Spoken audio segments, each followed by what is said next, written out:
I do this sometimes when I lead panels on difficult subjects that also feel like they bring us to a universal place. Think about somebody that you love, maybe that you lost, maybe that you're worried about. Hold them, send them love as we have these discussions. Mine is my dad. He passed about a year ago from cancer.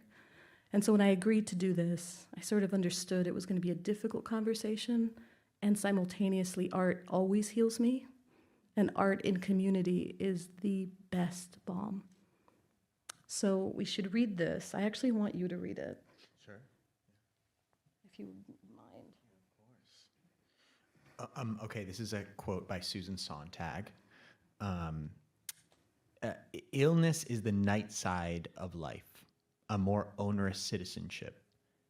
Everyone who is born holds dual citizenship, in the kingdom of the well and in the kingdom of the sick.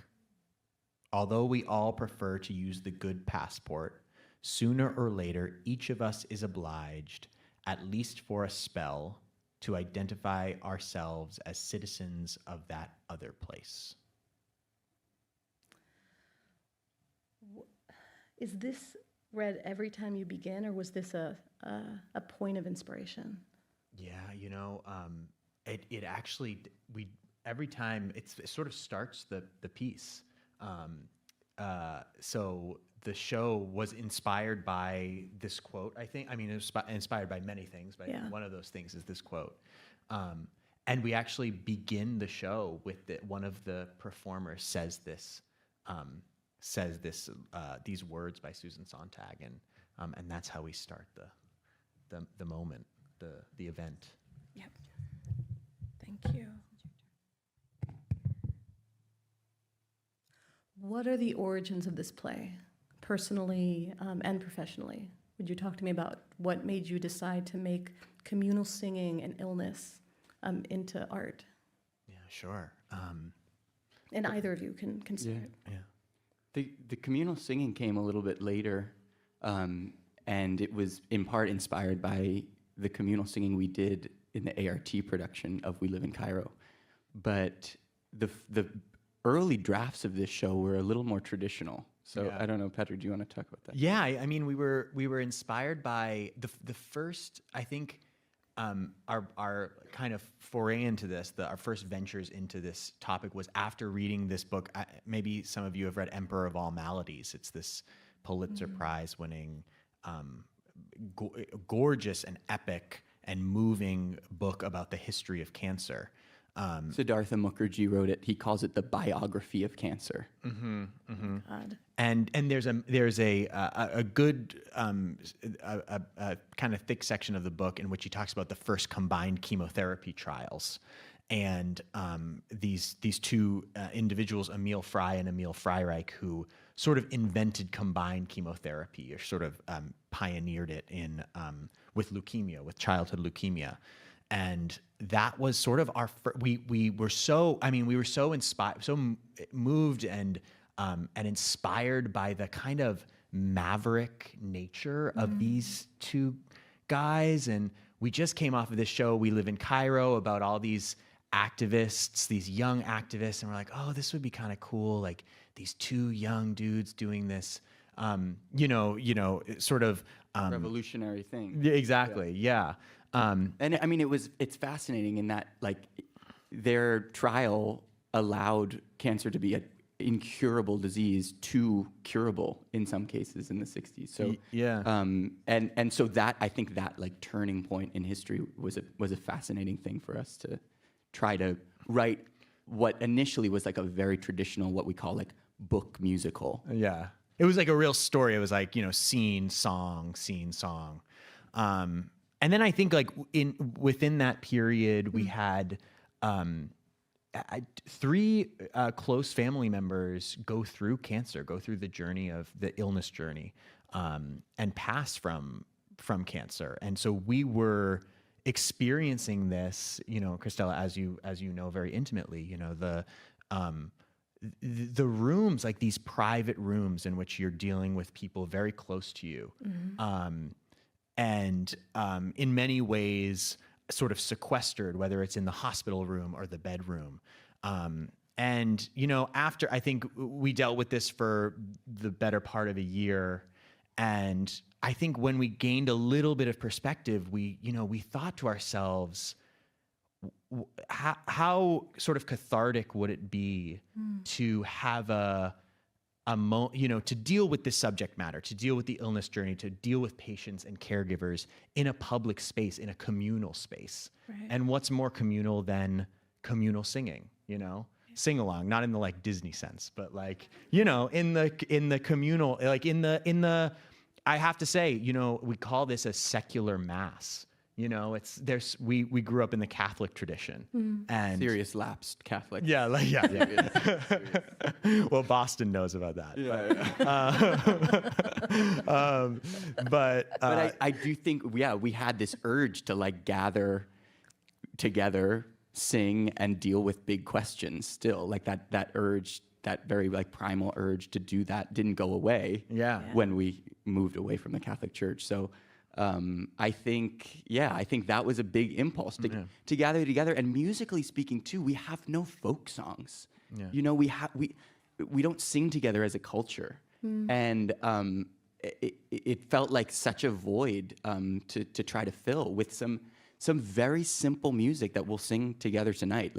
And that was a big challenge with the score, to write really simple, teachable songs that could be taught on the spot, as we'll do tonight. We were taken by the idea of a simple folk communal singing experience, secular mass. Yeah. And I will say, you know, as we're talking, I'm like, it's probably the theater, the Nightside Songs itself, the theater, the theatrical happening, if you want to call it that, the ritual. It's sort of difficult to explain, but hopefully, like, you'll get a sense as we start singing the music. And I hope you'll sing with us. yes, please. I mean, I don't know if you knew when you were walking in that you're going to sing with us. You're singing. You're singing with us. Yes, that is exactly what's happening. I can't sing, but we're going to do it. Yeah, we're going to do it. Yeah. Cristela, you can act, though, which we'll see. This is a secret. Sorry. This is a secret and a surprise. I'm right. Sorry, the surprise, you're right. I'm wondering, as I've looked at kind of the layout of this, and you chop it up, right? It wasn't initially like scene song. It wasn't. It moved. It turned into something else. Totally. How was that organic, or did you just sort of realize, like, we're in a room of people, we're asking them to delve into some really deep, dark stuff? Yeah. You know, maybe we change this a bit to have it be more immersive and participatory. Yeah, it's a great question, and it definitely came from a desire all along. I mean, at A.R.T, the beginning of We Live in Cairo was a sing along, and that was just so exciting. Though we didn't plan on that, it was sort of like a late addition to that show. So part of it was like, what if we wrote a show with that in mind? What if we sort of began with that? But another big part of it was whenever we told someone we're writing about cancer, they would proceed, as is very natural, to talk about their own experience with it. Yeah. And so, like, the response and the conversations around it became very, very personal. And I think this was an opportunity to invite all of that into the piece. Yeah. As opposed to trying to just follow this, research topic, which is super valid and still, as we'll see, sort of exists in the show, this trial, this first chemotherapy trial. But we had to do something to respond to this, like, need we were hearing from people to talk and to express themselves. And to promote conversation, right? Before and after. And it has been a singular development process with this show. It's really like the practice, musical theater, developing musical theater is very intense and very like process scientific, right, and diligent. And it's like, oh, well, this song goes here, the I Want song goes here, and then the group song, and then there's the end of Act 1 and all that.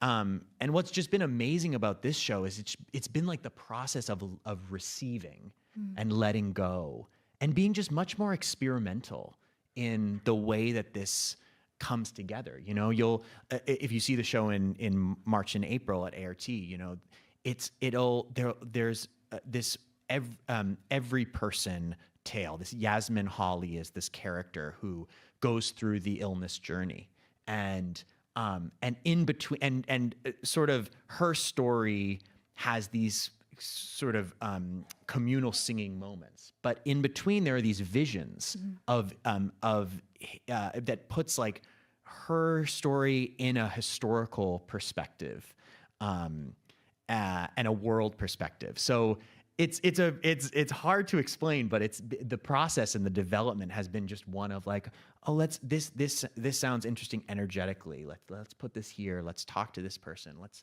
figure out what this moment needs. Yeah. We already have a question, which I'm very happy about because usually I have to drag questions out of you. And so thank you for this. And for those who don't know, we do have a place you can send your questions to. It's slido.com. You can bring it up on your cell phone and then just do #theater. So we've got, interesting. Singing in public requires overcoming inhibitions, but can be healing. Is that something you thought about by including a sing-along aspect? Yes, You just filled in our gap. That's Thank you for the question. great. Thank you. Do we have a plant in here? Yeah. There has to the be one. one thing for sure is, I mean, communal singing is truly physically healing. And Bobby McFerrin, who's sort of the king of group singing in my eyes, and communal singing and audience participation, he talks about that. Like, I'll physically be feeling sick off stage, and then I'll come on and we'll all sing together, and I'll feel well after that performance. So I think if any of us have sung in choirs or in church or wherever, I think we've all tasted that a little bit. So we like to say it's a positive musical experience along an illness journey, a caregiving journey, that people can have. Obviously, it's probably not going to heal a specific disease to sing, but it will be a positive experience along a journey. You know. Yeah, absolutely. And then the other thing I need to mention in response to that, the participation. We were both so allergic to audience participation, and have always been. So that was another challenge. That's a very good way to put it. Yeah, very allergic. And this was a challenge. How do we do something where audience participation is invited, encouraged, by no means required? And if you don't want to sing, that's totally fine. If you need to leave, that's totally fine. We had this nightmarish theater experience in which, there was audience participation, and this was it you who had it? Yeah. This actor was just staring at my brother, just like sort of. It was like a minute. And when you like sing along. Stare down. By Like singing at you? Yeah, singing at me for like a minute. And staring at you? And staring. What was he singing? I blacked out. So we definitely don't want that. But if you ever feel that pressure, you can just get up and leave, and we would be okay. Also, who stares directly at one person in the audience while they're performing? Like that is feels like you're like throwing maybe to it was the a back of the crush. stage. I am wondering. Well, so do folks in here like to sing? Yeah? Yeah? Okay. All right, good. How many folks in here have had experiences or known somebody who had cancer? Yeah. And then, as I frequently do, it just brings up COVID for me. That the isolation of that period, the illness, the feelings of, oh my God, we're back in a group and someone coughed. And everybody looks at them. Yeah. And then that person feels like they are literally like a leper. Yeah. When they're coughing. And there's no sense of what's actually in the air at that moment because it's all micro and little, and it's almost like intentionally polarizing, and what you do is the complete opposite. Yeah. You bring up something so interesting. The one of the things in Emperor of All Maladies that I often think of is even in the 60s, this sense of the word cancer being so like the thing that's like whispered between just between doctors even, or maybe a doctor and a patient, but never in a family. It's, oh, your grandmother's sick, or oh, there's something going on with whoever. And that was in the 60s, It's so interesting that it really was not that long ago that we felt such a again, as you said, allergic. There was sort of an allergic reaction to the vocabulary of it, which I think speaks so much to how private it is and how secret it all is in our community, in our society. It also makes me think of art therapy. Is this some work that you've brought to places aside from theater settings? Have you considered bringing this to spaces like medical facilities? Oh yeah. And well, that's what's amazing about the A.R.T. production. It's going to tour hospitals and community centers before going to the theater itself. So that's it's truly a testament to A.R.T. There's like the commitment to like the right way to produce the work, and because that's just embedded in what it is. It's like yes, it's a theater, and even now we were talking. I mean, this is a very warm room, so it really works. But this idea of like the stage and the audience, that divide is something that we were, are always looking to sort of mess up a little bit. And so when we do it in the round. The actors are sort of sitting amongst the audience, and it's a really. I mean, another thing I want to mention is like it's a very fun. Hopefully, but from the experiences we've had in workshopping it, it's a fun piece, and there are a lot of laughs in the show, and it's a heavy. Obviously, it's the heaviest subject matter, but it's but it's hopefully dealt with in a sort of quotidian way, and that includes a lot of humor. Yeah, and I would also say too, it's like just in terms of this blurring of the lines between audience and performer, I think of it more as like a host and guests, like we're all coming into this room, and we are, in a sense, our brilliant performers are sort of hosting the event. But it is just, hosts make, Yo-Yo Ma talks about this, right? Hosts make mistakes sometimes. It's a little messy, but... You drop the silverware, bring out the dessert or whatever. Yeah. But it's like, and we laugh, we're casual, but if the love is there, between the host and the guest, we have a meaningful moment. We have a meaningful evening or a meaningful afternoon. So that's what we try to do with this show. Well, I believe we have someone to bring up to the stage. Yes. You're really in for a treat. Taylor Trench is truly one of my inspirations. I mean, I'm a huge fan of his. I'm also lucky enough to say he's a very good friend of mine and a very good friend of Daniel's. He's one of the great theater performers I know. And he has been involved in Nightside Songs for a really long time. And it's just an honor. It's an honor to have such a talent be such a supporter of your work. So Taylor's gonna come up. Yeah, I like he's taught us so much about audience engagement just by being himself, and it's just amazing, and you'll see. And so just the down to earth quality that he has and his voice and amazing. Yeah, come up, Taylor. Don't choke. I was like, what if I came up here and was such a monster after that? He was having an off night. He's also a major diva, yeah. So shall we sing? Yeah, let's do it. I love it.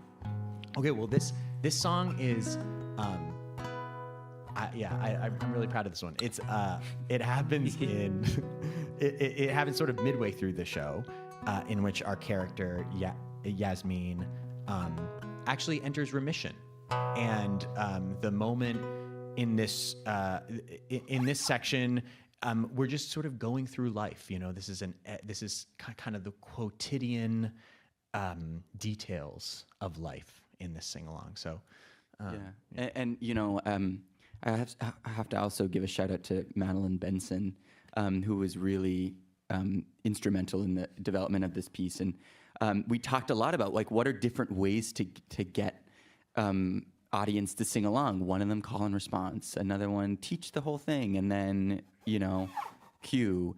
And then another one being the sort of old school hymn style of learn the melody, which in this case it's hopefully a pretty simple melody, and then as the verses go on, the words change. You haven't heard the words before, but you know the melody well enough to sort of overlay these new words. So I think this is a really interesting and she sort of like got us hip to this. You know, she grew up in the church, and so like I think it's a really fun way to keep the engagement fresh, where it's not like, okay, we learn the thing and then we say the thing when it comes around. It's like we're reading the thing, and you know, sort of following the journey of the song together. Yeah, and sort of the trance of it. So. And we're going to bring the words up also. So if you'd like to, please join us. So Taylor's going to lead us. Take it away, Tay Tay. Sure. So this is the melody. Like they said, it'll be the same for every line, and you can just read up above, but this is the beginning of it. When you put your hand inside my hand, what you said or did is of no consequence. Join me. When you put your hand inside my hand, gorgeous angels of music. What you said or did is of no consequence. When your iPhone woke us up at noon, I appreciated that you hit the snooze. When you get McDonald's for the boys, I still fiddle with the little plastic toys. When you make me stand to play charades, I hear whoops and claps and all my terror fades. When you took our kitty to the vet, and they said that this is just how kitties get. It's very When you put your hand inside my hand, what you said or did is of no consequence. When we play Nintendo 64, you became a psycho 'cause you cared way more. When you ran to where it could have been, when we couldn't find it, then ran back again. When you couldn't make it as a star, so you went outside and smashed your new guitar. When you cracked the window by our bed, I can hear the breeze say stuff you never said. When you put your hand inside my hand, what you said or did is of no consequence. When you got that tiger cub to roar, when you ordered scotch and got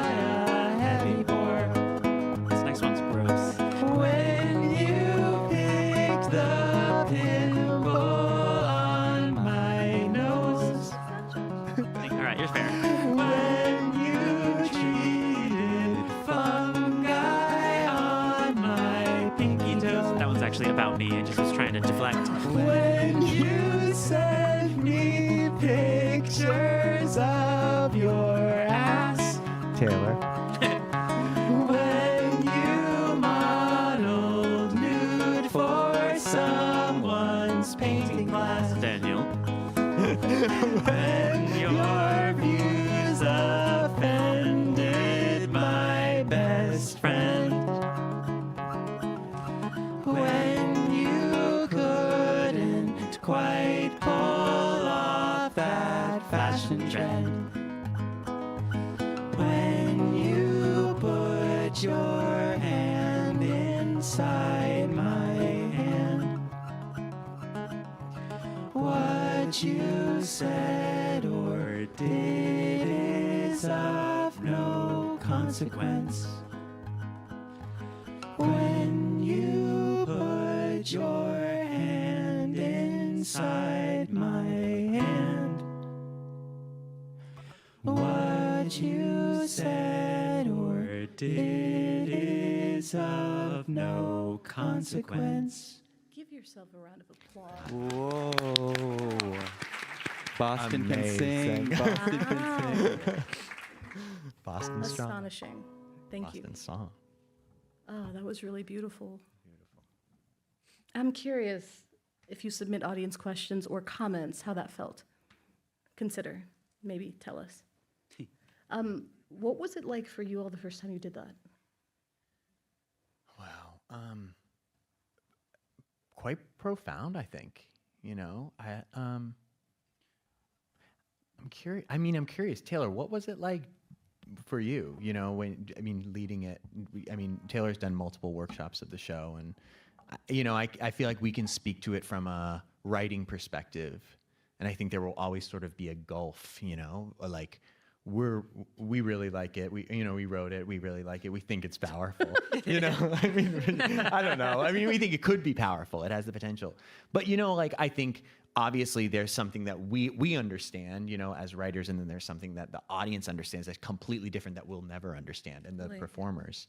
So Taylor, what was your experience? I think what's so interesting about it for both the performers and for the audience is like the audience question about the need to move past your inhibitions. The beginning of it can be so uncomfortable for all of us. And it's wild how quickly we come together as a group and you sort of forget all of the embarrassment or the humiliation, the potential humiliation of it. And you hear people start to giggle at little details they recognize, and suddenly we're all like one pretty quickly. It's like wild how fast it happens. You just sort of surrender to the experience. Totally. Yeah, there's a trance-like element. I think that was sort of the... Yeah, it's like meditative. Yeah. Yeah, I think also the intention. I also should say, I feel like I'm speaking with a lot of ego. Obviously we have a lot of self-doubt too about these things. Thank you for saying that. Stupid. But, I think the intention also of the song is, it starts after this moment where it says, and thus begins 8-year. Yasmin Hawley gets the news that she's in remission. She kisses her doctor on the cheek this time, all this stuff. And then she says, thus begins 8 years of remission. And then they sing the song. And so the point of the song really is to show the wild variation of life, and the tiny detail, the tiny, gross little details of life, the funny little details of life, the little annoyances of life. And then of course, the love that comes with when you put your hand inside my hand, that very simple gesture. And that being the line that hinges. It's repetitive. It's the thing that keeps being said. Right. Because at some point we've all held hands with someone. Yeah. When everything falls away in that moment, everything, all that, the body, your two bodies are the only thing that matters, the touch. It's a really beautiful response here, although I think I know who sent it. Which, thank you. It says, I am struck by how quickly I felt grounded and in community with a room full of mostly strangers. Wow. Oh, thank you. Other folks feel that way? Did some people just sing because I told you to sing? That's okay too. That's good. I appreciate it. I really do. We're here all night. I wonder, mostly because I feel like there's so many places we could go with the ideas of grief, but frequently when people confront something like cancer, they talk about like getting to the bell, conquering it, getting rid of it. Like it's almost like it's the battle, the warrior. And I have friends who've said they don't want to be seen, like they're constantly fighting. Was that, like when you were sort of considering all this, was that there? Yeah, absolutely. Yeah. Yeah, I think the questions of cancer always being partnered with the idea of war, like the idea of the battle, is so, I mean, it's just such a textured idea, you know, because I think in so many ways it is helpful, you know, and it has saved so many lives, you know. And in other ways, there's a whole other culture of also palliative care and death in beautiful ways, and also living with cancer, you know. And you know, I think this show does in certain ways deal with both of those sides of the coin. And I think the scene we're about to read speaks a little bit to that idea of the war on cancer. You know, the idea of, we talked about this Emil Frey and Emil Freireich. They were real devotees of the idea of like we are soldiers in battle, and we are fighting this cancer until we win. Until it's no longer a word that we even say. Exactly. There are 2 more responses, and then we can get to that scene. I really love this. It says, I hosted a group scream, election or anything induced. Sometimes you just want to scream, I get that. On Sunday, realized I really needed a group sing next. Thank you. Oh, cool. And then, not a question, just gratitude. Thank you, that was a release in so many ways. Thanks, guys. Thank you so That's much. beautiful. So shall we, what are we going to do? Some drama. Let's make some theater.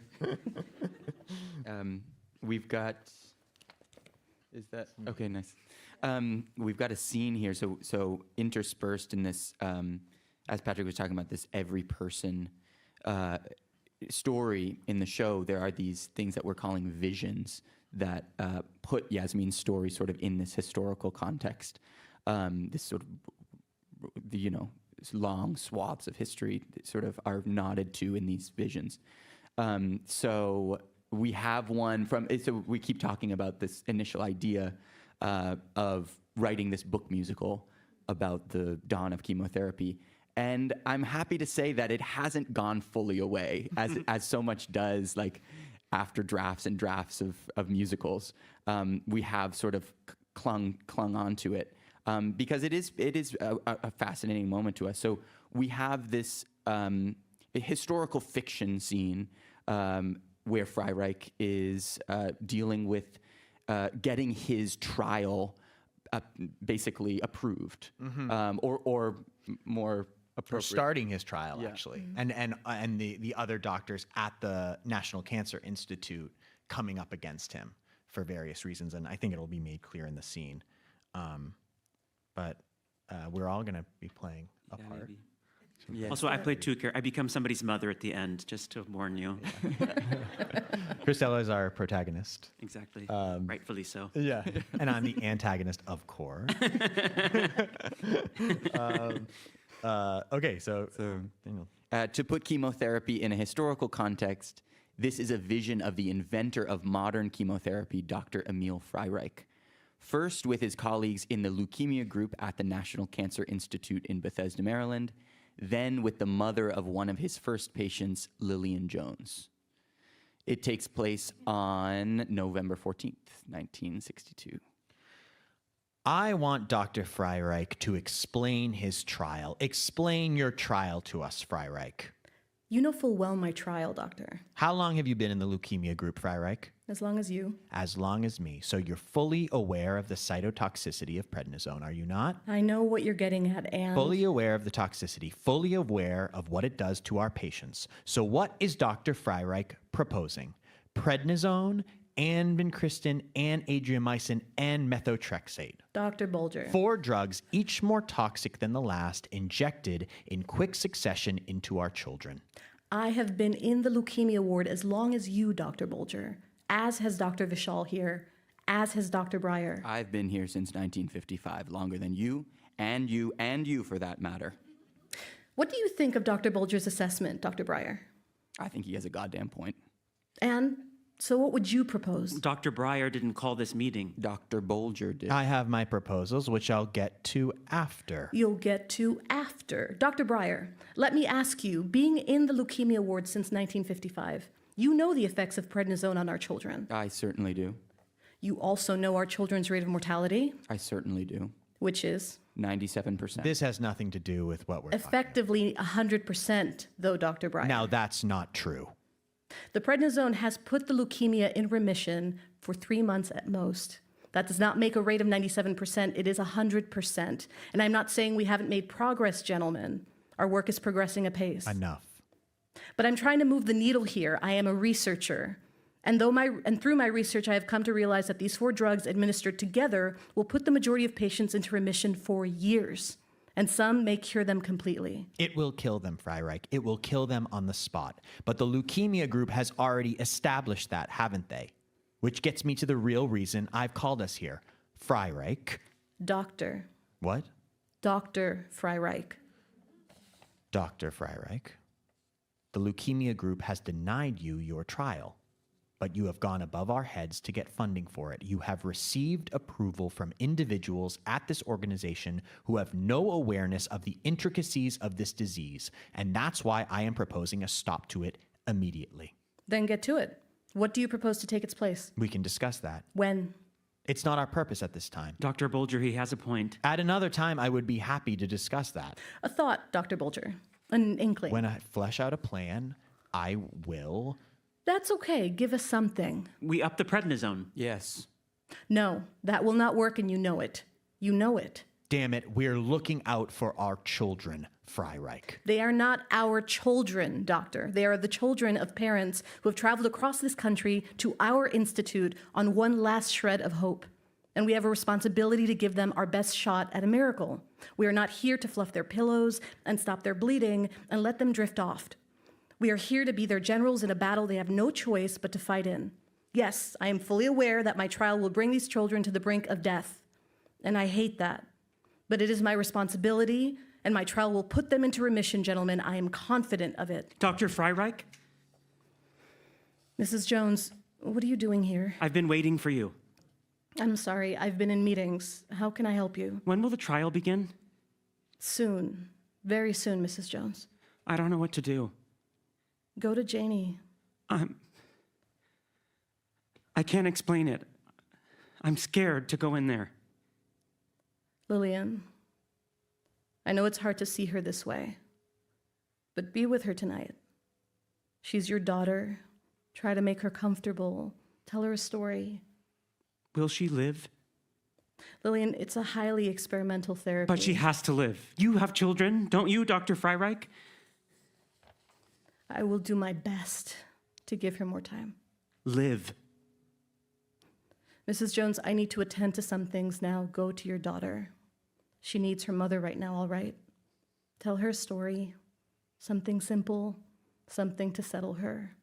All right? I'll see you tomorrow, Mrs. Jones. Janie? Janie, did you know we were born into a family of miracles? Yeah, family of miracles. It's true. I'm thinking about it now. Yes, for generations and generations. Sleep, my daughter. Let me tell you a story.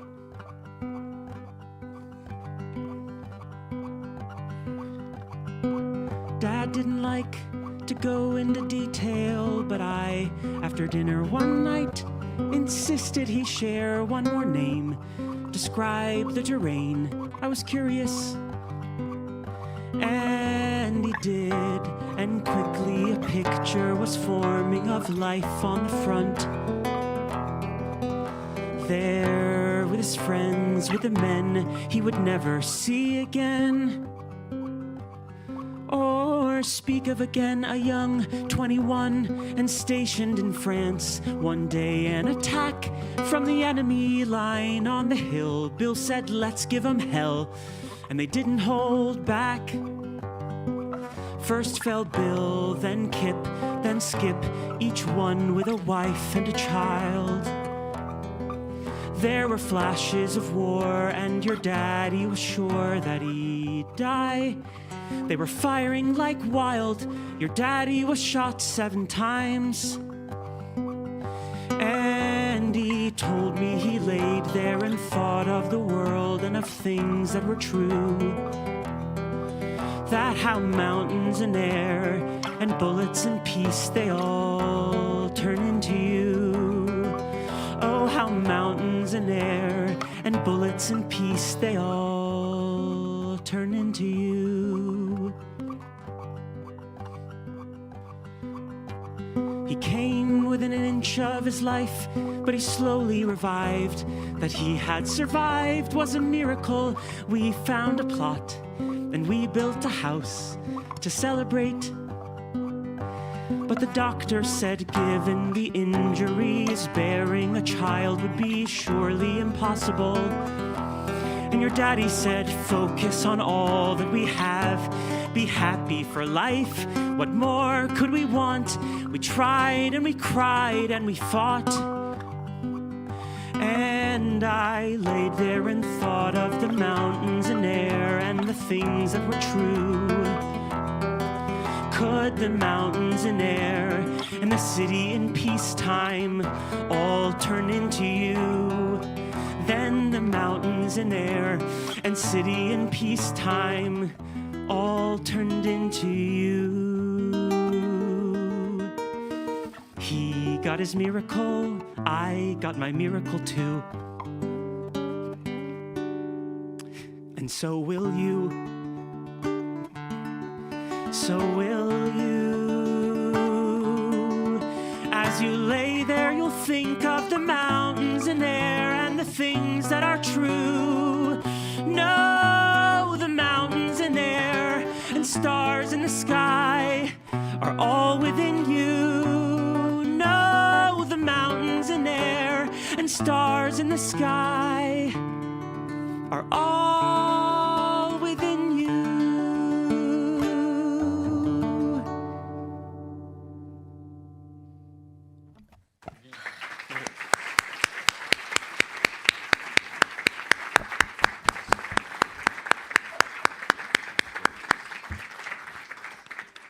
I was never going to get through this without crying. Where did those lyrics come from? How did you write that? Whose stories are those? There are some incredibly universal truths, and war is a metaphor for so many things. I mean, how did you begin with that? Yeah. Daniel? Yeah, well, well, you talked about it recently, that, and you reminded me of something. But you know, there's a character sort of in it that's based on our grandmother, who passed of cancer, and she, you know, she was a mid-century woman. Worcester, we lived in Worcester, Irish American, and her husband, our grandfather, was in World War II, and she, you know, we were very inspired by this this version of a person. Yeah, Americana. Yeah. Yeah. Yeah, and I think I'd talk about more. Yeah, I mean, I think that, you know, we say it a lot in the show, like this straight spine, well coiffed person, you know, at the brink of so much. You know, there's so much happening internally, and I think the thing that really got us like kind of revved up is just this idea of like the dichotomy, like a song about this a woman like this talking about miracles, talking about her family, going through sort of the classic golden age history, you know, but also like sort of imbuing it with kind of like Zen, metaphysical, yeah, and like how people can surprise you, and our grandmother, like, it would always surprise us with these, you know, yeah, she was a very down to earth woman, but sometimes she would come out with, like, I have this vivid memory of like her talking about heaven as a state of mind. Like, we were eating ice cream, and like she was also a lapsed Catholic for a lot of like very intense reasons. But I just remember her talking about that, and I think it's sort of at the heart of a song like this, where it's like these people with these experiences, you think they have a view of the world, but they'll surprise you in their understanding of an afterlife, or what a miracle means, or any of these bigger questions. And just these images of like laying and thinking about the grand things, like the bullets and peace for the dad, and then the city in peacetime, like thinking of the city, thinking of the world, all that stuff. Like, really, we need to work on like talking about our own. I feel like we're not being very coherent. No, I mean, I think this is how it's done, and it's done at moments it's done at funerals, it's done at weddings, it's done when babies are born. There are moments when family or friends or loved ones or chosen family gather and we tell our stories. When my dad was in the hospital, he was not a lapsed Catholic. He actually returned to Catholicism after converting for my mom. And it's interesting to me how I would find daily surprises. So one time there was literally a priest walking in to the hospital, and I said, I don't know who you are, but you should come talk to my dad. and obviously this priest was really nice, and he just came up and stopped by on his what he was doing that day.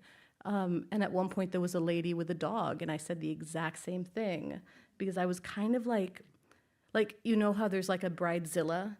I don't know what you call a family member in the hospital who's being a complete bitch to everybody, but that was me. And I think the doctors were scared, right? And then like the only person who could temper my ass was my father, who was a doctor of 40 years. So the doctors would come in and say everything, and he would go, yeah. And I'd be like, let's go outside. He understands everything. I understand nothing. You need to explain it. I am a journalist. I need to write everything down, and I need to know that you're not negligent, because I could definitely do things about that. I was such an asshole. But all that to say, like, that's when the stories happen. Yeah. And I had my audio equipment the entire time. Wow. And I have not been able to listen to it. Yeah. I have no idea when I'm going to listen to that stuff. Totally. It's so fresh. Yeah. Yeah. But yeah, I mean, that song is stunning. No, thank you. I mean, it's like all Taylor. Truly. That's not true. What rings so true to me about it is the dynamic of, especially, I mean, what a devastating thing for anyone to go through, but especially the unique situation of a parent and child, and the struggle of, like, it's the most devastating thing in the world for a parent to go through that, but also the need to be the, like, strong, solid person for your child who's so scared. I think the song so perfectly captures that, like, the tension of that, of this person who's, like, the saddest they've ever been, but needing to sort of be, like, the beacon of hope for this young person. Yeah. And also trying to, like, reason it out herself. Totally. For herself. Totally. Yeah. Yeah. We have a really beautiful question. All of your questions have been great. All of your questions have been great. Cancer and our mortality is often associated with sadness and grief. Why was it important for you to include laughter in the piece? Well, you say something about laughter, I think is. It's a quote. It's a Madeline George quote. Madeline George is a playwright. Yeah. Great playwright. And she said that laughter is a handshake with the audience. And I think that's such a great quote. And it's so funny that, because Taylor literally in the first like 25 seconds of the show gets the audience to laugh, and it's just this immediate disarming thing. I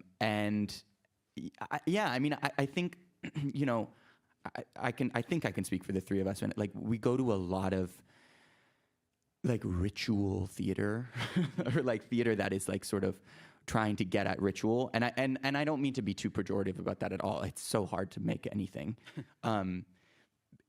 and like we're talking about, you can have that allergic reaction where it's like, I'm not on board, and you thought I was going to be on board, and now I'm stuck here for the next 90 minutes. Yeah. So I mean, I think it's sort of I think that hopefully, like when people come into the show, they can know that they can go on their own journey with it. They don't have to be in tears.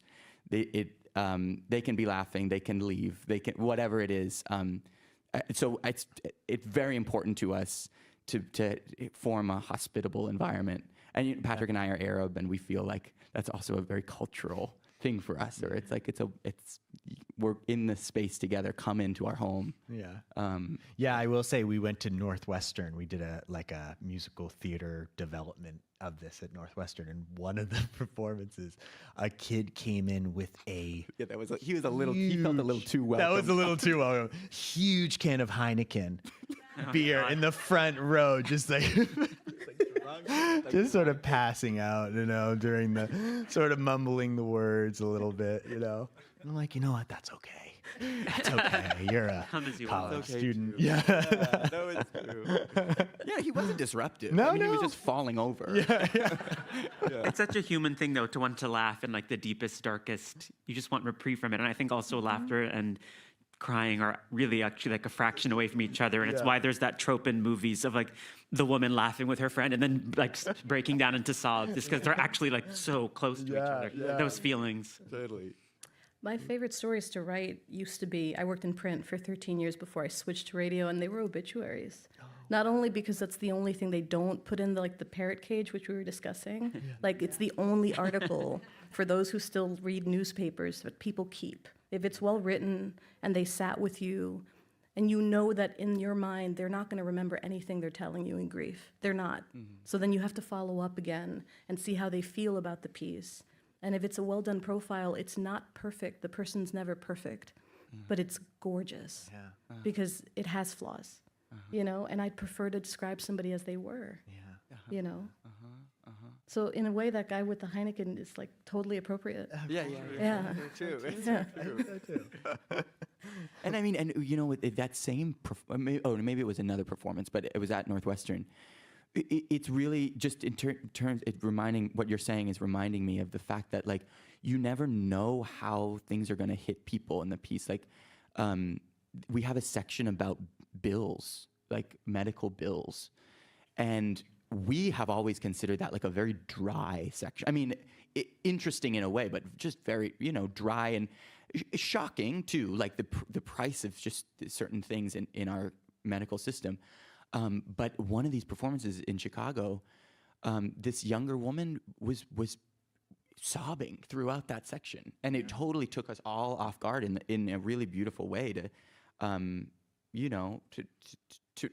remember that like we don't know what people are coming in with, and and I mean as writers we're just like guessing. It's sort of a guessing game, right? You're just like you do something that kind of inspires you. You put it there, you put it out, you put it out there, and you hope it hits in a certain way. And that's an example of sort of a surprising. Yeah. Can we sing one more song? Yes, please. Yeah. Yes. Will you join us? Please. This comes toward the end of the show, and please come to A.R.T. In March and April. You're not off the hook just because you.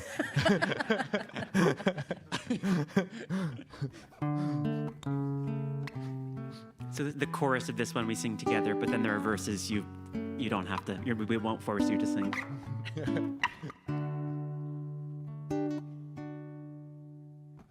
I won't know what to say, but I will check in on you every day. Everybody. I won't know what to say, but I will check in on you every day. One more time. I won't know what to say, but I will check in on you every day. When I pick up the phone to dial, my muscles tense. I worry my ugly cry will make you cry. I will make sense. Don't wanna go to the grocery store. Don't wanna put on a shoe. This hasn't happened to me before. This hasn't happened to you. I can handle the news. I can handle the news. I won't know what to say, but I will check in on you every day. I won't know what to say, but I will check in on you every day. Sometimes I'm scared to enter the room you're in. You're sleeping and you're breathing hard. You're different. Today you tell me your feet are sore. Today I cooked you a stew. This hasn't happened to me before. This hasn't happened to you. I can handle the news. I can handle the news. I won't know what to say, but I will check in on you every day. I won't know what to say, but I will check in on you every day. My awkward incoherence would make you laugh. The sky was clear. We took our coffee with half and half. I wanna go to the Jersey Shore like we used to do. This hasn't happened to me before. This hasn't happened to you. I can handle the news. I can handle the news. I won't know what to say, but I will check in on you every day. I won't know what to say, but I will check in on you every day. Be with you come what may, and I will check in on you. Beautiful. Nice work, Thank you so y'all. much, all. Thank you. Thank you so much. Thank you. Thank you. Priscilla, I just have to say thank you for this, and it means so much that you came and you did this with us, especially with what you're going through, and it was just it made it all the richer and more beautiful. So I appreciate you so deeply. That's Seriously. Thank you. Thank you. Thank Thank you. you.